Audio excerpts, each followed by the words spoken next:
welcome. Happy Thursday, everybody. Nice brisk day out here in Western New York. If that's where you're calling in from, fall's on the way. Might not want to hear it, but it is. So let's go ahead and get started here. So my name is Brian. I am the CTO here at PCA Technology Group. I'm also a certified ethical hacker, and really it's just a glorified way of saying pretty much everything I'm talking about here I have the capabilities to do physically.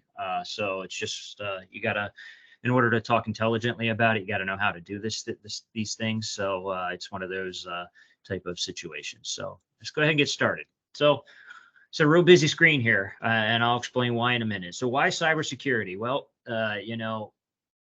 anytime you open up the paper, turn on the news, go to the internet, any type of information site, you're going to see some kind of breach, hack, ransomware, or whatever. And unfortunately, it's not getting any better. Year over year, it's just increasing, the cyber attacks and everything else. So the idea is that we try to educate end users, and I'll explain why that is as we get through the presentation here, on some of the risks and things, and that's kind of why we need to worry about that. Also, as a company, sometimes you have compliance situations that you have to make sure you're in regulation with. Other things are also insurance requirements. So you have to make sure that this is at the forefront, because it's important. It really is. And as you can see here, as I mentioned, this screen is really busy. There's a lot of company logos on here, some that you may recognize. These are basically some fairly big cyber incidences that have happened just this year, from the beginning of the year till now. Now, this isn't all inclusive, but these are some of the real big ones. And the most recent ones, you may have seen MGM Resorts just got hit with ransomware. In fact, that was just a few days ago, and they are still trying to recover from that. It did actually shut almost all the resorts down, not only in Vegas, but other states. Their game floors were shut down. The electronic game floors were shut down because they basically breached their systems. And Microsoft also back in April had a breach too. That was pretty serious. That allowed bad actors to actually leverage some of the information that they stole, allowed them to actually pivot into government email email accounts and access things that they shouldn't have been able to access. So a lot of big names on here. So it is a serious situation, not only for small businesses but also for large businesses too. So the other thing to keep in mind too, in the event that a bad actor or a hacker does get into your system, it's not like they send up a flare or pop up a notice saying that, I got you, the minute they get you. They could be in your system for up to 7 months without being detected. So what are they doing behind the scenes there? Well, first of all, they probably, you're not physically targeted. So first of all, they're trying to figure out who they have, who let them in the door, or how did they, what company is this? And then they're kind of looking around and figure out, okay, it's whatever, it's a school. Is there any valuable information here that they can get? If it's a college, obviously it's probably more valuable because the students are older and they might have social security numbers, they might have financial information, where elementary and high school, they're usually below that target range, only because of the valuable information there. But so they're in there looking around, figure out what they can do, and they usually do one of two things. They could do three and more, but usually it's one of two things. They either take any valuable data and get that off your system. They pull it out of your system and download it, and either post it on the dark web for sale. So they try to get some money on that, or they threaten you to post that information, and they try to extort money out of you. The other option is sometimes they just encrypt your data, which means they basically lock your data to the point where you can't access it, and it's basically ransomware. And in order for you to get access to that data, you have to pay them X amount of money, usually in some type of cryptocurrency, and to unlock that data. Sometimes they do both. Sometimes they do the extortion and the ransomware. So they might try to get you on both sides.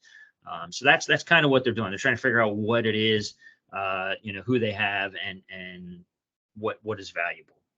And the other bottom statistic there is, if you do suffer a very significant type of attack, most of the businesses, in fact, 60% of them go out of business within 6 months. So not only is it financially detrimental sometimes, but it's also reputational too. It hurts the company's reputation, especially that if you have to reveal. And in New York, you do.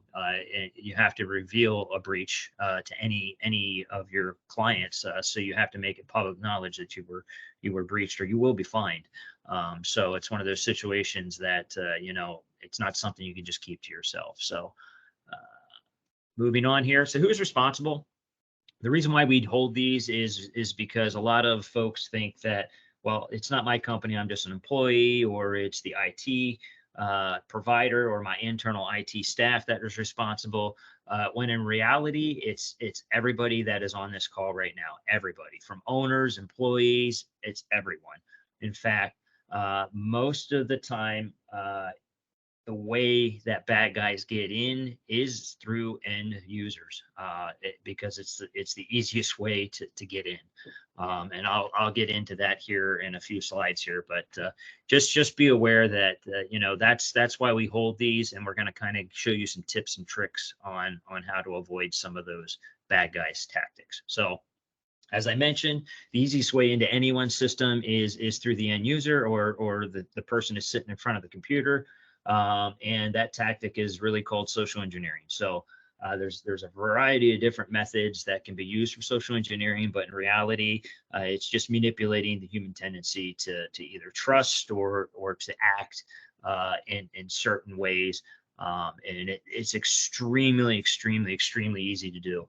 And sometimes you don't even realize it's happening. And that's the whole point behind it, is to make you aware of some of the tactics that the bad guys use, in order to get you to actually allow them in without you even realizing you're opening the door for them. So some of the most common attacks that happen through social engineering, I would say probably 90 to 95% of the social engineering attacks are done via email.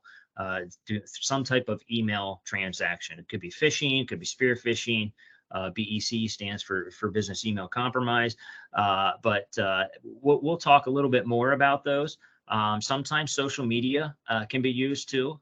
In fact, social media is used heavily for reconnaissance. So if, once I get into a company or something and I want to figure out, okay, I got somebody let me in the door, who else could I, leverage within this company or whatever. And whether it's your Facebook, your Instagram, your LinkedIn's accounts, you can gather a whole bunch of information about employees, and everyone posts everything about their personal lives on Facebook, unfortunately. So it's one of those situations where you can just get a plethora of information there. So really, it's used for reconnaissance. Some of the trends I mentioned, ransomware is a big one. Extortion is another one. And long gone are the days where these attacks aren't just being done by I would say overly skilled folks. There's a lot of capabilities out there that anybody, even without a technical background, could potentially do these through automation. There's some underground services that they could actually sign up for on a monthly basis that is set up for it's almost like a hacking as a service type thing. You kind of help a little bit as a subscriber to that, but it's one of those situations where the system itself is set up to automate a lot of that stuff, and whatever money they get, that platform gets through your interaction with it. They give you a piece of it, they keep a piece of it, and it's one of those situations where it's almost like a hacker for hire type thing. And then AI, AI is a big thing too. while there are a lot of thresholds in place to stop some of the public available AI from performing or creating threats that could happen. There's not only ways you can craft questions to actually get the public ones to do nefarious things or malicious things. If you keep asking questions in certain ways, you can actually manipulate the AI, just like social engineering is social engineering the AI to get around the blocks that are in place to stop it from doing that. But there's also some dark web versions of these AI engines now that are built off the same platform that don't have those restrictions. So they're specifically built with no limitations and can be used for any type of malicious activities. You know, you just one, you got to figure out where to find them in the dark web, and then the other one is they are paid services too. So the creators of those are offering those for potential use. So who's behind this? Malicious insiders sometimes. It's not very often, but the bad guys know that it's the easiest way to get into a company. So let's have somebody on the inside letting them in. So they try to manipulate them into thinking that, oh, well, you know what? Hey, just put this piece of software on your machine and we'll do the rest. And any money we get, we'll split with you. First of all, it's a federal offense. You will get caught. You know, this doesn't happen very often. There were a few cases where it did happen at Verizon Wireless. It actually happened at Amazon too. Where there was two individuals that were insiders that worked at each of those companies and kind of worked with a malicious group to allow them access into some of these things, and they got caught very, very quickly. So it's not even worth the risk. But criminal groups usually could be third world nation states that you know, this is a very profitable venture, even though it is illegal, is extremely profitable. So they you know, sometimes they fund things that way by doing that. As mentioned, the attack vectors, most of the time it's done via the internet, you know, physically through the internet. Occasionally it can be done through mobile devices. Very, very rarely is it physically on site unless you are in fact being targeted. So that's usually the only case where the physical on-site is, or it happens to be a malicious insider. So with that said, let's dive in a little bit deeper here. So I'm going to start with the basics. Web surfing. You know, obviously, if you do any type of web surfing from your work PC during work hours, you know, make sure that you're limiting your surfing to business use only. It definitely lowers your potential of running into something out in the wild that might be set up to have malicious intent. So what I'm talking about there is you know, holidays are coming up here, whether you want to hear that or not. But a lot of times people will do their Christmas shopping and their Black Friday or their Cyber Monday shopping from the work PCs and things like that. Save that for when you get home, or take the day off, whatever. Because those, you know, those shopping sites, those coupon code sites, all that type of thing could be filled with all kinds of, it could be filled with malicious stuff that you may not be knowing. And in fact, that you're using a work PC to do that surfing, it will infect your company's network and resources. So on the same token there, you know, obviously, if you don't use social media for marketing purposes or advertising purposes, stay away from that while you're on work PCs. You know, don't be surfing your Facebook page or checking your whatever your whatever the flavor is that you're into. Because as I mentioned, there's a lot of malicious things that could be done via any of the social media sites. So just be aware of that. The other thing too is make sure that your browsers are updated. There was a few, actually just this week, there was two for both Google and Firefox that were released. So if you're using either one of if you're using Google Chrome or if you're using Firefox, there are some nasty what's called 0 days out there that if you happen to stumble upon a site that is specifically set up to look for that that exploit, it will basically potentially allow the bad guy who set that site up to actually leverage it to take over your machine and put software on there, and then they could do more harm from there. So make sure that your browsers are updated. Firefox and Google both usually check and make sure that they are updated. They'll pop up messages or show you, hey, an update's waiting, or sometimes in Firefox's case, depending on what version you're running, it'll force you, it'll actually pop a screen up saying, hey, I need to restart because there's an update available or something. So if you're getting those messages or you see those banner messages, make sure you update them as soon as possible, because there's updates all the time for your browsers that could potentially cause harm if not taken care of quickly. And the other thing too, again, if you're surfing sites that you're not familiar with, you could get a pop-up window, suspicious pop-ups. While most of the browsers do take care of a lot of the pop-up windows now, and they have built-in pop-up blockers, you could inadvertently click on a malicious pop-up that looks like it's harmless, but when you go to click on it, it's actually not only closing the window out, but downloading something in the background that you don't realize. And it's easier to avoid if you stay away from non-business oriented sites. Now, if you do find yourself in a situation where you stumble upon a site and there is a pop-up that comes up and you're not sure about it, you can hit Control-W on your keyboard. A lot of times that will close down the window with focus, which is that pop-up window.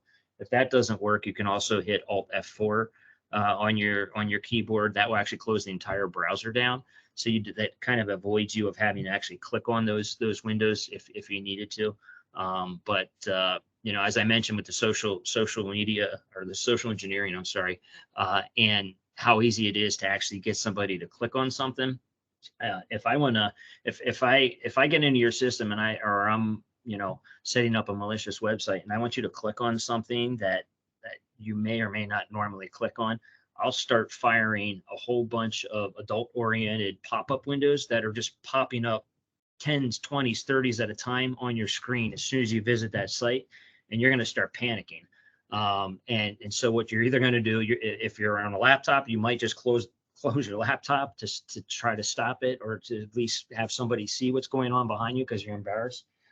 Or you're going to start clicking on anything that's popping up to try to keep up with how many windows are popping up. Well, I'm going to hide something in one of those pop-ups that as soon as you click it, it's going to download something, but you're too focused on getting rid of all those embarrassing windows that you're not even going to realize what you did. And that's the whole point. Put you in a state of not thinking clearly. And it's really that easy. That's seriously how easy it is. So just be aware of it. And, you can avoid a lot of that by keeping your surfing to business use. We'll touch a little bit more on this because it does kind of tie in with the email side of things. But the other interesting thing here is too, it's called a browser in the browser attack. So what does this mean? So the bad guys have realized that people are starting to be a little more careful with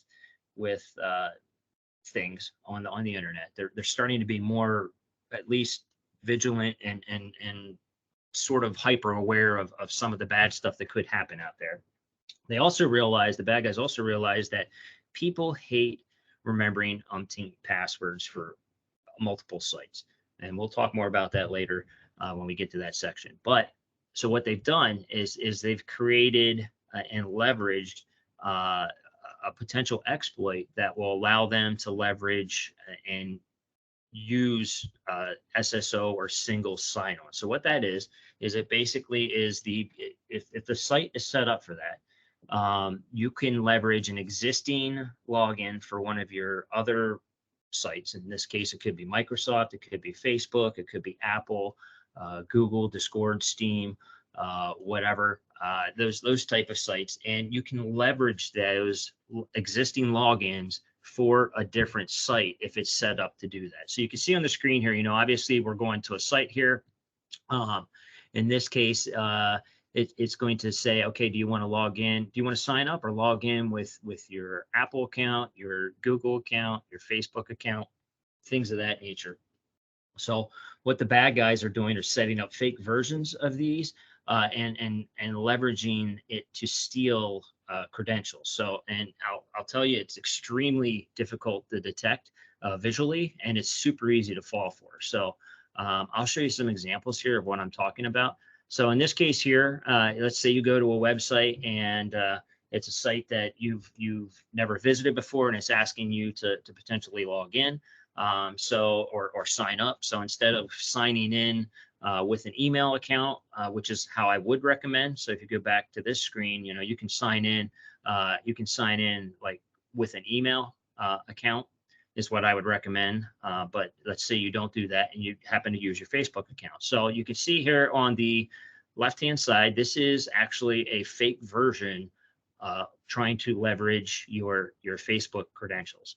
And then on the right side here is actually the real version of that same window. So if you look at these visually, obviously besides the one says phishing, the other one says real.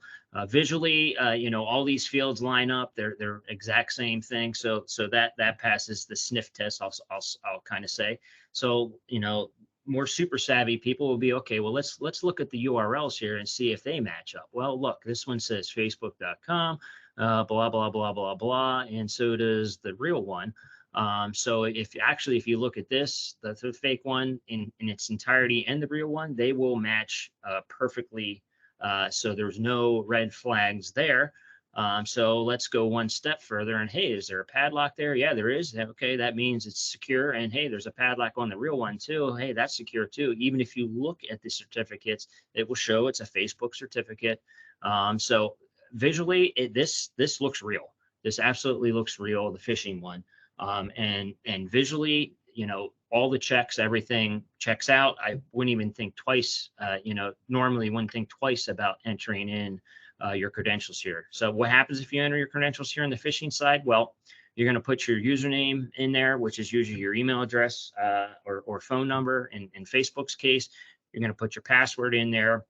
You're going to hit log in, and it's going to actually let you log into whatever site you are logging into, but it's also going to send not only your username and password to the bad guy, but it could also leverage them to not only use that to log in later, but it could actually leverage the actual login session that you just did to pivot in and log in real time using that account. Like I said, this is extremely, extremely dangerous, very, very easy to fall for and hard to detect. Here's another example using Google, same exact thing. Phishing one's on the left, real one's on the right. They look exactly the same, minus this one here does say, I think, create account on it. That could just be the version, but that wouldn't raise really any red flags because normally you're not comparing the real with the fake one. Again, if you look at the URLs, they're the exact same thing on both the real and the phishing site. Same thing with the padlocks. They're also the same too. So again, visually, there's absolutely no way for you to tell the fake one from the real one visually. I don't think I have another example here. I don't. So how do you tell? Well, there's because of how the bad guys are leveraging this technology and the way they are displaying it on your screen.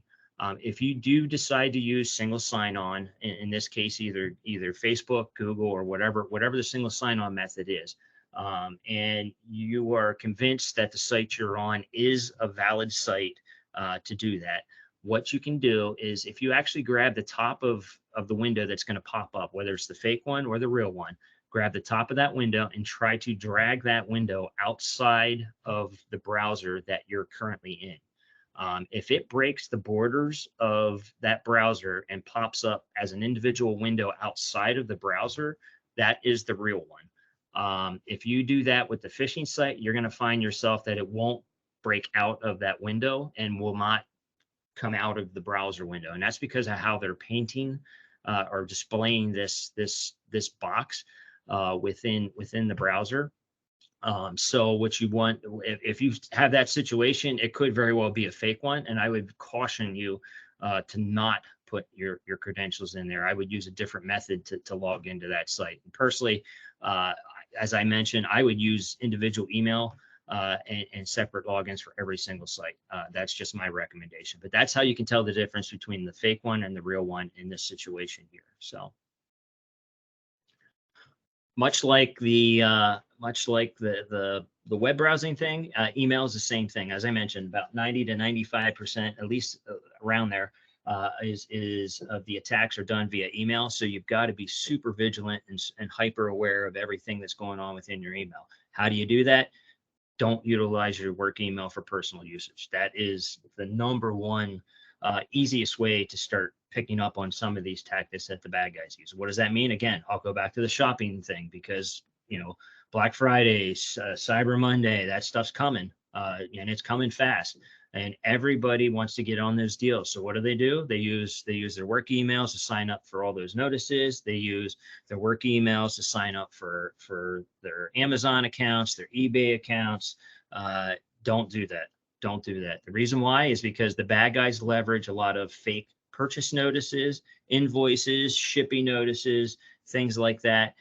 They do that all the time to try to entice you to click on something or open up one of those to validate it. And you know what? It's super easy to tell if you're not doing any Amazon shopping in your work email and you get an Amazon purchase notice in your work email, you don't even have to open the thing up. You can delete it because you know it's fake. It's that simple. Or you don't do any type of shopping or shipping or anything, and you get a UPS notice or a FedEx notice into your inbox.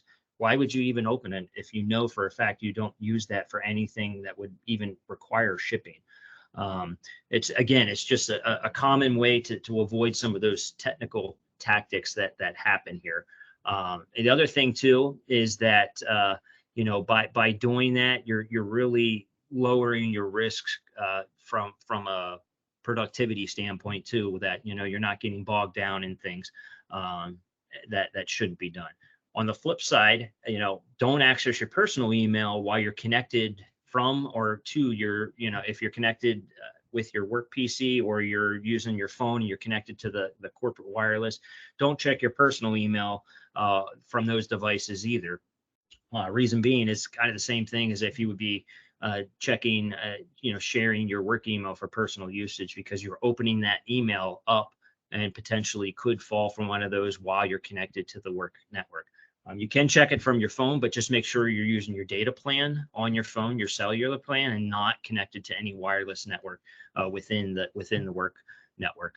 That way, it will keep you at least isolated in case you do happen to open up something mistakenly. So this is another thing too. So I recommend, this is the reading pane, or it's a preview pane. It used to be called. If you're using that, I would highly recommend turning that off. And basically that is just this capability in Outlook for you to actually view the email here on the right-hand side, the right-hand column, without physically opening it. Again, I want you as a human to be opening and reviewing your emails before you open them, and not let some automated feature within Outlook do it for you. So what happens here is anytime an email comes into the top here, the minute it hits your inbox, this feature is actually opening that email for you without you interacting whatsoever. So if there happens to be something malicious in there that happened to get by the Microsoft filters and any protection that you have inside here, this could be running. Let's say you're at lunch, you went to lunch, and this opened up the minute you walked out the door, and you get an hour lunch. Well, this thing could be running for 59 minutes without you even realizing it in the background, because you have this feature on. So we highly recommend turning this off. And to do that, you just go to the View tab here in Outlook, and then scroll over to the reading pane. There's a little arrow there by the reading pane. If you hit that, it'll probably say right bottom and off, I believe it is. And if you just select off there, that will actually get rid of this right-hand column. And then the center column will actually spread out for the rest of the viewable screen there. And now you have to actually double click every email to open. And that's exactly what I want you to do. I want you to be the one. Okay, first you're going to look at the email and say, okay, hey, it's an Amazon. I don't do Amazon, delete. So you don't even need to do it, where this would actually open that email for you if you had this enabled. But I want you to be able to preview it first to see if it's something you even want to open up, and then you interact with it by double clicking it, and then you'll be able to see the contents of that email. So let's get into phishing. So what is phishing? Phishing is basically, think of it as the way normal phishing emails work is it's basically walking up to a pond out in the middle of nowhere. You've never been there before, and you've got a fishing pole, and you're not 100% sure if there's even any fish in there. So you also have a handful of breadcrumbs. So what you do is you take the breadcrumbs, you throw them in the pond, and you're waiting to see if something takes the bait.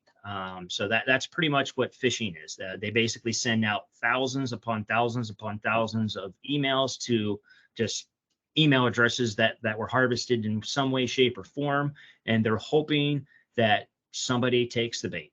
That's basically what it is. And this is an example of it. So it looks like it's coming from Microsoft, and it's saying my password's expired. You know, we'll send you a nice handy link to go in and change your password. And if one link isn't good enough, we'll send you a second link just to try to convince you to click on one of those two links. First and foremost, I highly recommend any emails that contain any type of embedded hyperlinks.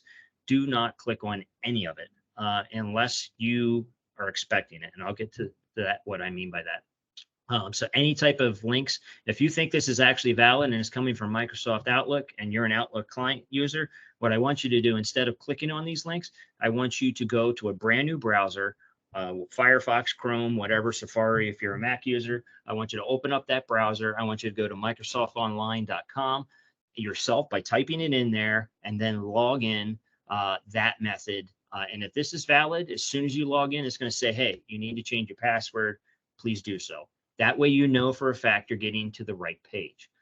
Why do I say that? Because what I'm going to get to here is that these links are not, in this case, this is a fake email. It looks like it's coming from Microsoft, and it isn't. It's designed to look that way.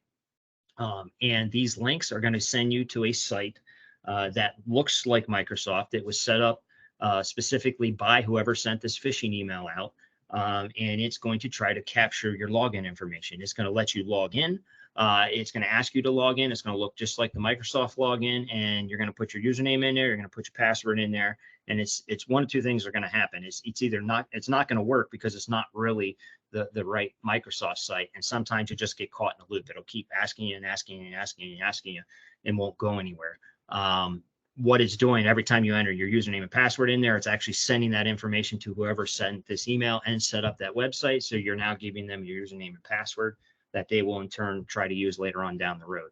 A smart version of this is they'll let you put it in one time, and then they'll redirect you to the right Microsoft site the second time, and you might not realize that they did that, and then you'll put your username and password in there the second time, and it'll actually work, and you'll simply think you fat-fingered your password the first time and not even think twice about it and realize that you gave your credentials away. So easiest way to avoid it, again, unless you just requested something that would be sending you back some type of hyperlink, and I'll talk to you about what that means in a second. But never click on any of these links. Always open up a brand new browser and go to whatever site is claiming it to be, and make sure that you understand that. So this is an example from a bank, same thing. So, you know, this is coming from Trusted Bank saying, I need you to verify a withdrawal attempt and from another country. Please click in the handy dandy link that we put in here. Again, if you're a trustedbank.com customer and you are getting this, please open up a brand new browser, go to trustedbank.com yourself, and do not click on this link because, again, it's going to set up to steal your bank credentials at this point. So it's the easiest way to avoid it. Just don't click on those links. Now, the only time I would say you can click on those links is sometimes when you sufficiently do change your password. Sometimes it will say, hey, we want you to verify that this is you, or to verify, I just logged into an account. Hey, did you just log in from a new device or something? Sometimes it wants you to verify yourself. Other times, if you do change your password, is asking, hey, your password has just been changed, or maybe you forgot your password.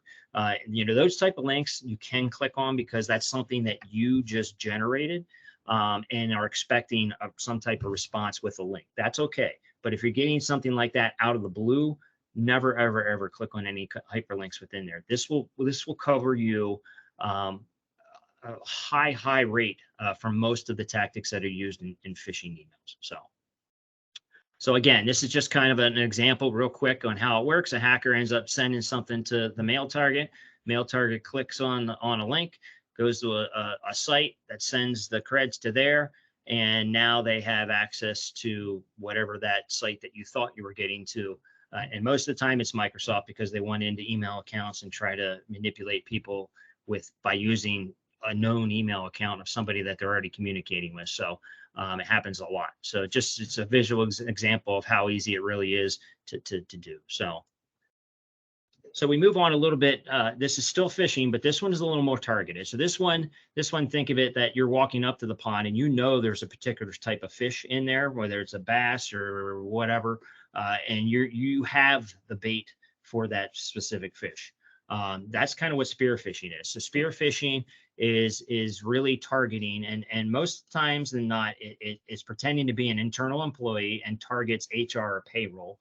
What they tend to do is like I said, they harvested the internal employee list either from your website because you have it posted, or they got it from your LinkedIn account because their employees are followers or whatever. Somehow or another, they figured out who the employees are there, and maybe they called your number and you have a phone system, and you know, they just went down through the directory and got all the names from there.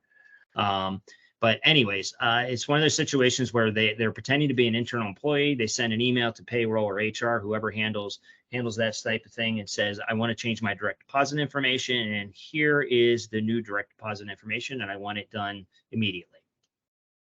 If you are a company that does not have policies and procedures in place to verify the identity and verify that request is actually coming from the employee that they claim to be, and policies, I would say you should have written requests either in person, or you can do it verbally if you have a known good contact number for that person from a previous list.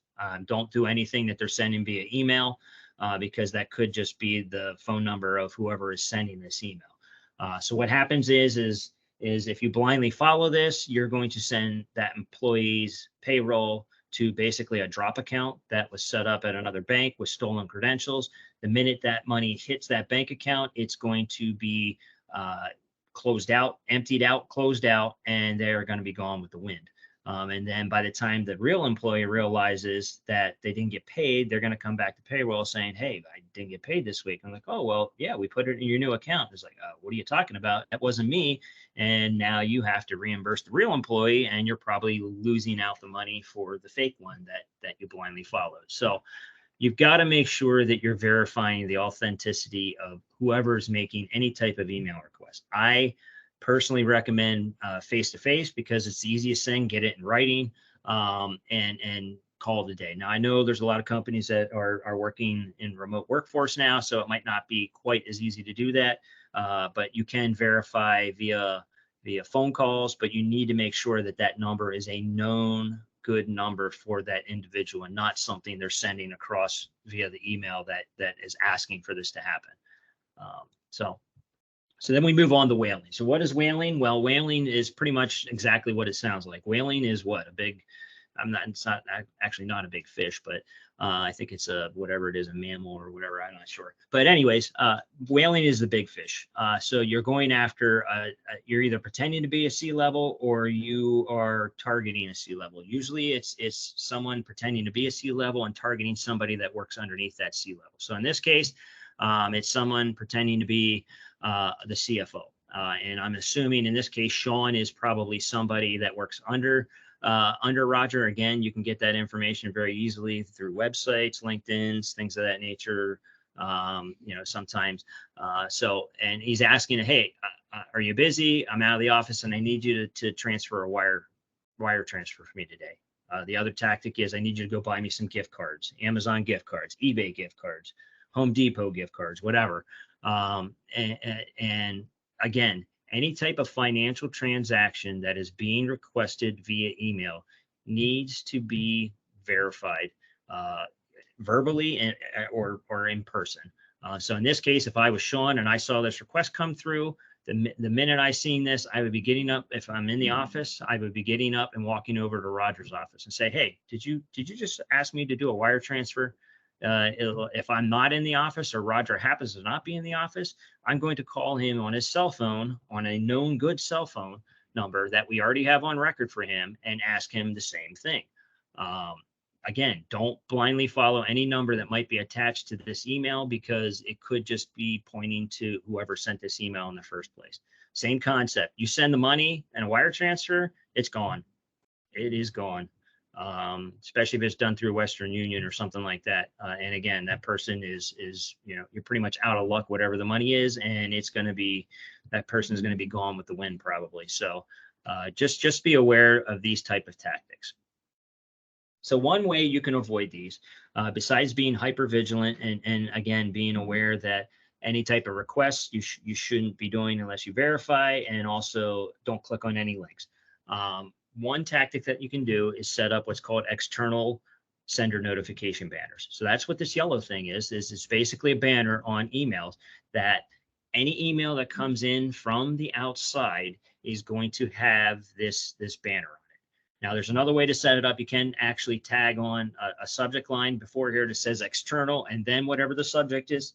Some clients do that. Some clients don't do that. However, the reason why this is important is because this message is a visual indicator that if someone is claiming to be an internal employee and it has this visual warning on it, that is a huge red flag. Immediately you should be questioning it, because if it's really an inside person, it would be routing inside your email system internally, not going outside and coming back in. So the only case an employee would ever have this is if they're like using their personal email or something. But any other email transactions, whether they're sending it from their phone, whether they're sending it from the workstation, if they're using their real corporate email address to send that email, it would be routed internally into your system, and it would never have this banner. So again, it's a visual way, and it's important because you get this email, guess what? This is coming from the outside. It would have that email on it, or that banner on it, immediately at the top. So visually you say, wait, this is coming from the outside. This can't be my CFO, because or something strange is going on. Again, it's putting that into your head. And the same thing with the one with the spear phishing.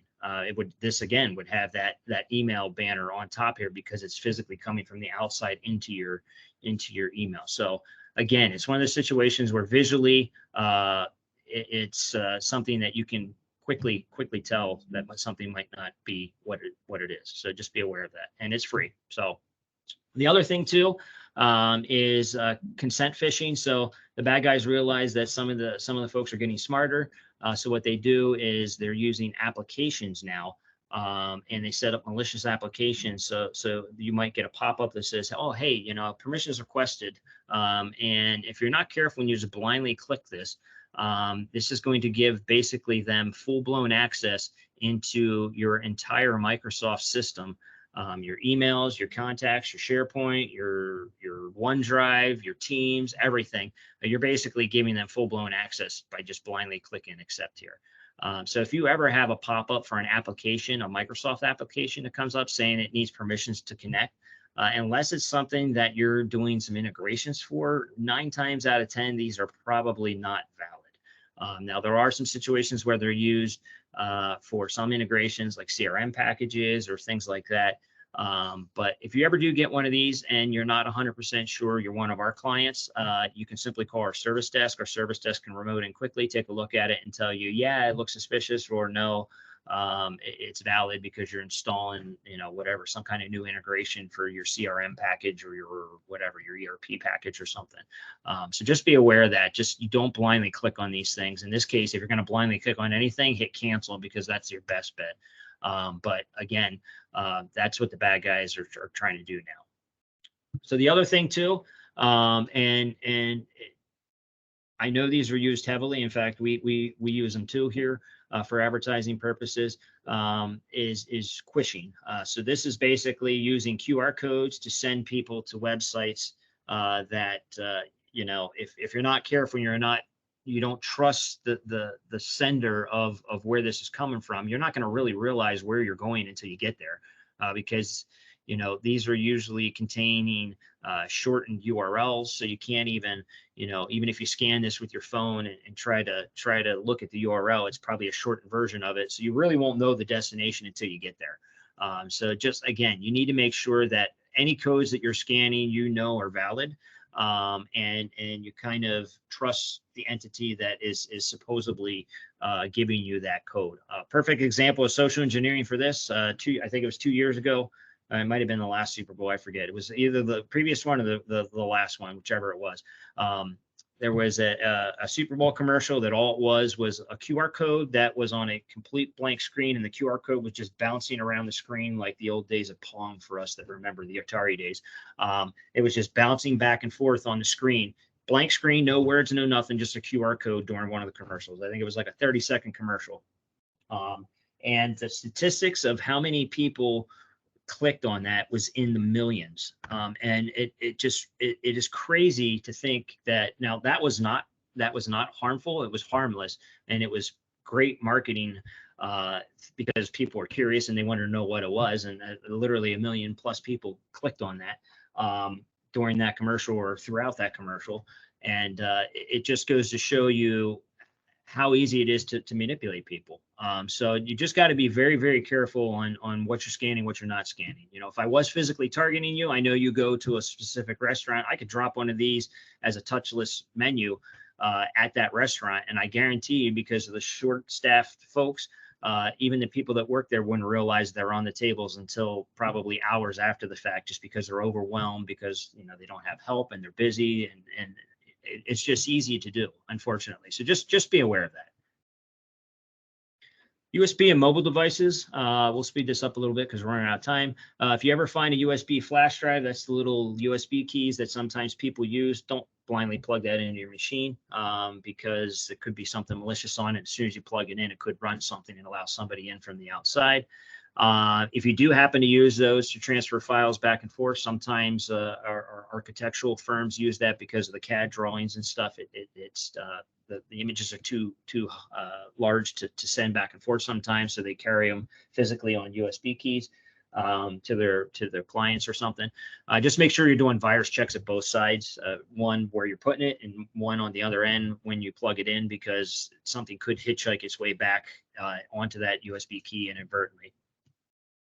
Another tactic too is, this obviously is more targeted, but this happened a lot with some military folks. Never blindly accept or use electronic devices that are sent in the mail that you didn't order. So I'm talking about if all of a sudden a smartwatch shows up on your doorstep, or an Alexa, or an wireless access point, or an iPad, or an iPhone, and you didn't order it, it's probably loaded with some type of tracking software or backdoors. Like I said, this was used by some bad folks, and they were sending them to military personnel at some of our bases to try to get access into those networks by doing this because they have backdoors in them. So just be aware that it's super easy to do. Okay, I'll spend $100 or so for one of these devices and send it to someone blindly if I can breach a network that's going to get me $600,000+ in crypto coin. Of course, I mean, why wouldn't you do that? So just be aware of that. On the flip side, everyone has a smartphone.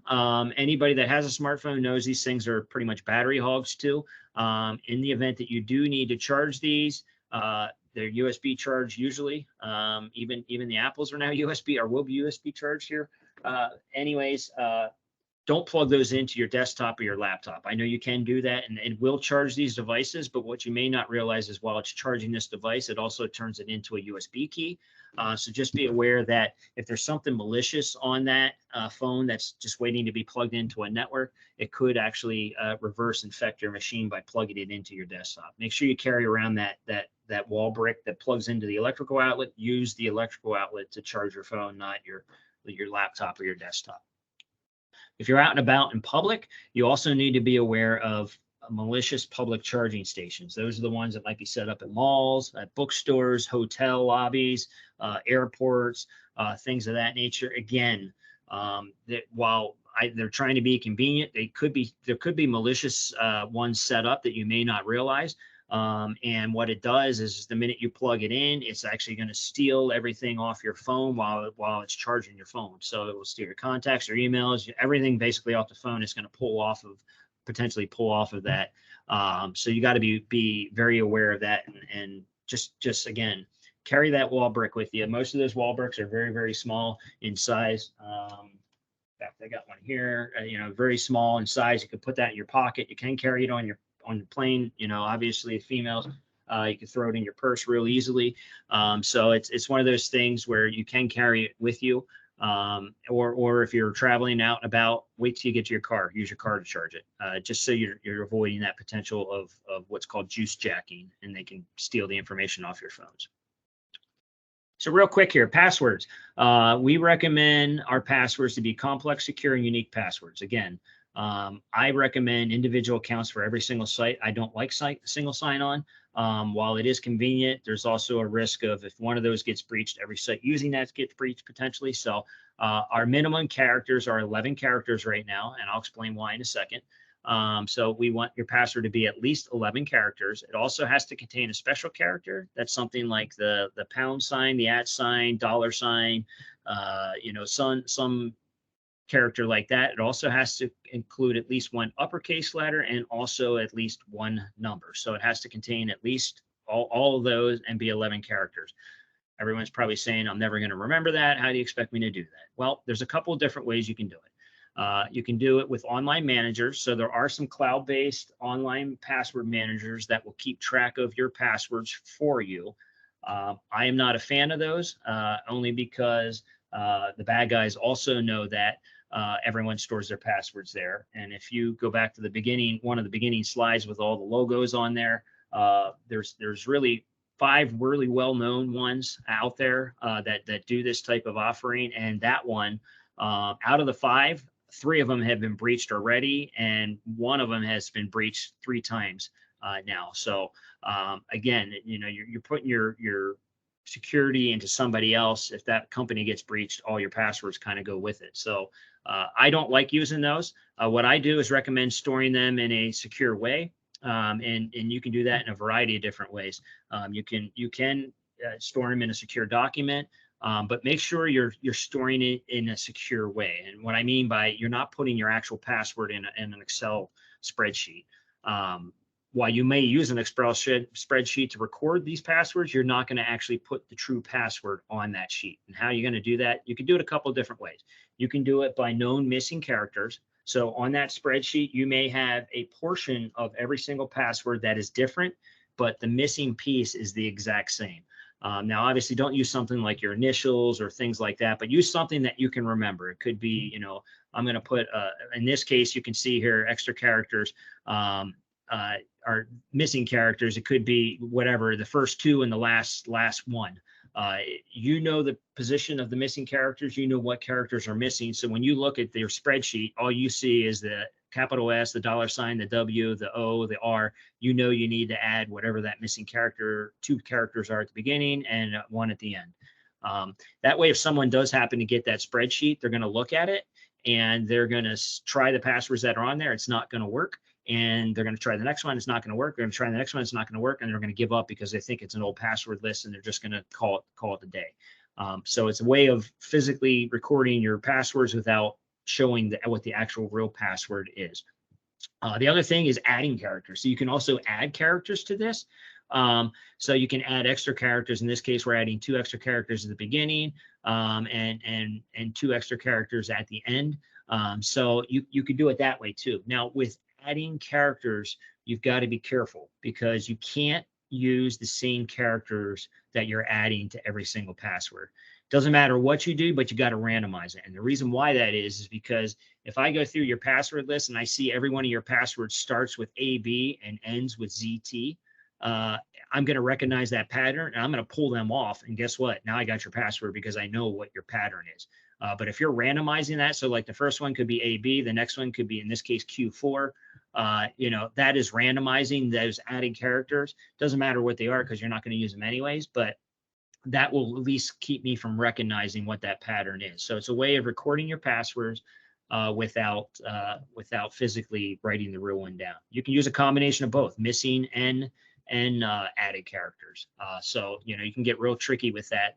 So again, it's just a way of recording it. Or if you want, you can use online managers. I just personally don't. So why do we recommend 11 characters? Well, this is just a quick stat. In 2022, brute forcing is basically using computer technology to guess every possible combination of a password in these amount of characters, and with this type of entropy here is numbers, upper, lowercase, symbols.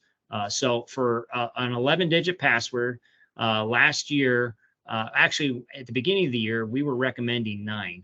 That was back in 2022. So at the end of 2022, you can see a 9-digit password can be guessed in 2 days with current hardware technology at the end of 2022. So we obviously upped our recommendation to 11. So 11 back in 2022 to guess every possible combination would have taken 34 years. Well, we're not in 2022 anymore. We're in 2023. So let's take a look at what that looks like now. So here we go. Let's go to the 9. Well, now it's not 2 days anymore. It's 6 hours. And that 34 for the 11 now goes to 3 years. So you can see the hardware is getting so much faster that it can guess so many more times versus what it is. So by the end of this year, I'm going to say we're probably going to be up into the 13, 14 range. And again, this is going to be a cat and mouse game. The faster the hardware gets, the more characters you're going to have to add to your password in order to keep that back. And with quantum computing and all that stuff, it's going to be, that even breaks MFA. They can guess MFA tokens with those too, and we'll get to that here in the next slide. But it's one of those situations where it's a cat and mouse game. You just got to keep up with it. So multi-factor. MFA is multi-factor. So what does that mean? Multi-factor is an additional layer of protection that we highly, highly, highly recommend.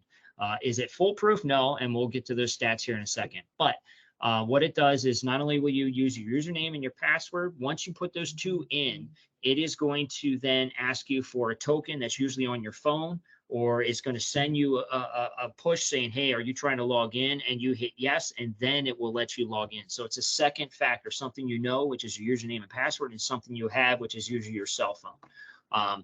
It's an extra layer of security. If you're not using it, highly recommend you use it. It does stop 99% of automated brute force attacks. So we go back to that previous slide where I said the hardware is so fast by guessing every single possible password. That is a brute force attack. Let's say I get your password. Okay, I hit your password. Now I need to know your MFA token too. So that is that secondary layer. So even though I have your username and your password, I still can't get into your account because I can't get past the MFA piece of it. That is great for automated brute force attacks, and it stops about 99% of those. Bulk phishing attacks, it will stop about 96% of those. So there's a little bit that we'll talk about here coming up, but and then if I'm targeting you, if I'm physically targeting you, the percentage goes down dramatically because I have a whole bunch of techniques I can use to try to get you to give up that MFA token or get behind that. So it drops to about 75, 76%, but that's still a lot better than not having MFA. So highly recommend using this. And anybody that tells you this is foolproof is not being truthful. We'll even tell you that these stats will probably change as time goes on. But it's definitely better than not using MFA for sure. With that, what are some of the tactics that the bad guys use? Well, let's say you are being targeted. So this tactic only works if your username and password have been compromised. So what happens is they basically, as I mentioned with the pop-up windows, they know your username, they know your password, and the only thing stopping them from getting in is your MFA. So if you happen to be using push technology, what they'll do is they'll bombard you with all kinds of requests. Hey, you trying to log in? Hey, you trying to log in? Hey, you trying to log in? Hey, you trying to log in? Hey, you trying to log in? And so on and so on and so on and so on.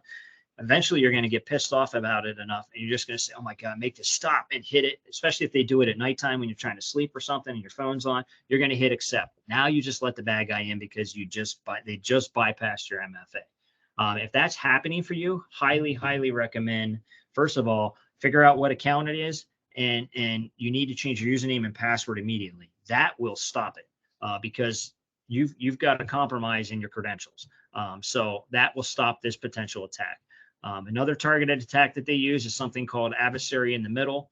And a lot of times this is done with a phishing as a service. I mentioned a lot of bad guys have realized they can sell their offerings to people that don't know how to do this stuff. So what it does is an attacker sends a phishing email. Phishing email usually has a file sharing redirect link in it or something, either to OneDrive or Box or whatever. And then they have a redirect page that looks like a robot page. So you click on that and it's going to send you to basically a fake website, much like the bank site that I mentioned, that is going to act on your behalf. What this is it's going to ask for your MFA token. Okay. And what it does is this man in the middle, this adversary in the middle is actually making the request to the real website for you. So it's acting as okay, I'm going to pass your letter on, but you're going to give me the letter.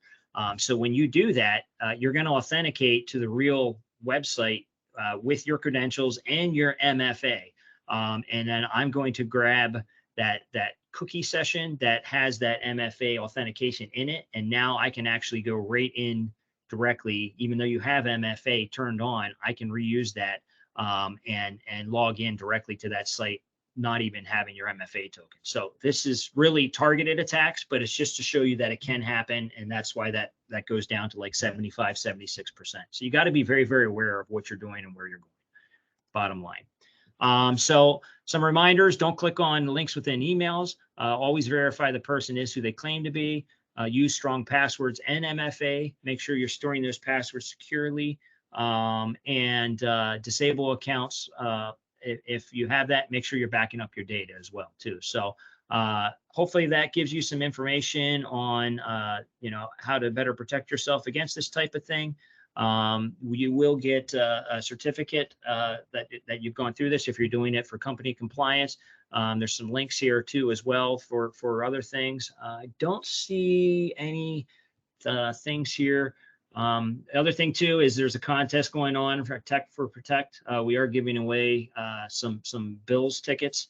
So make sure home game tickets. So you can inquire about that.